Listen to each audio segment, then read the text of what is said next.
1 year ago tonight, Russian troops crossed into Ukraine. Days later, as rockets and artillery pounded Kyiv, we spoke to Olena, a Ukrainian mom sheltering in a basement with her 3 children.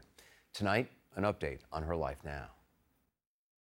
We don't know what's really going on, but the truth is that we had several explosions, and we will now go to the shelter and wait over there for what's going to happen next. This was Olena 1 year ago. Protest to your embassies, guys. When the Russian invasion began, her husband, Serhiy, volunteered to fight. People keep calm, but of course everybody is very much worried. And she moved to this basement shelter with their 3 young children. Darina, hello. Thank you so much, Olena, for talking to us. We first spoke just days later. Have you thought about trying to leave? Well, we were talking with my husband, what should we do? And there were 2 scenarios. One is to escape and survive. Another one is to stay and take the battle. And we decided to stay. We continued to check in with Olena during those early months of the war. And she frequently posted heartbreaking videos on her YouTube channel, What is Ukraine?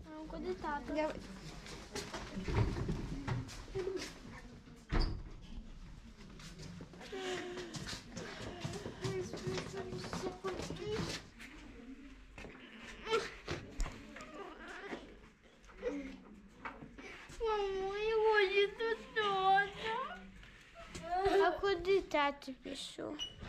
Тато пішов нас захищати. На війну.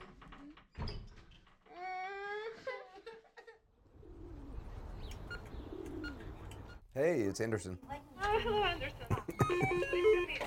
I finally got to meet her in person in late April while reporting in Kyiv. Hey, how are you? It's I'm fine, I'm alive.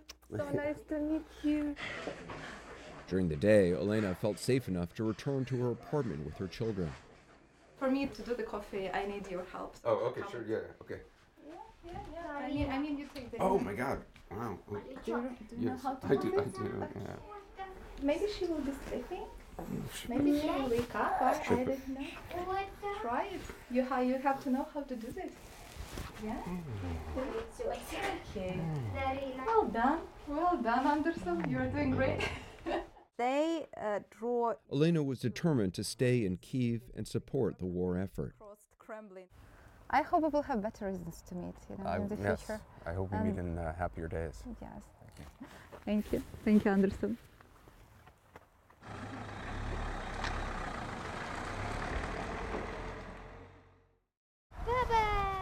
This is Olena today. She's in the United States, staying in a small town in Georgia. It's a really amazing, beautiful country. Back in the fall, while still in Ukraine, her 8-year-old daughter Katya was diagnosed with autism, and the trauma of war was affecting her mental health. That's when Mary and Scott McGee, who'd seen Olena's videos online, invited her and her family to stay with them in Georgia as part of a new Ukrainian refugee program.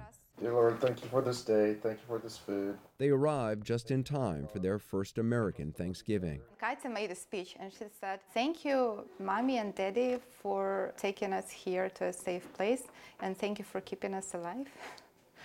And thank you to Mary for taking us to her home." So I'm just putting it in here. Katya is now starting to adjust to life outside a war zone. Taras, who's 6, has discovered the joys of American football. He like, wow, really? You can take the ball into your hands and you can push each other? And he fell in love with this game. Woo! And Dorena, now 16 months old, is thriving. And this is the kids' room. This is where they sleep. Look under my bed. Yeah, but please don't look under the beds, because under the beds they immediately made bomb shelters for themselves because they do not fully trust it.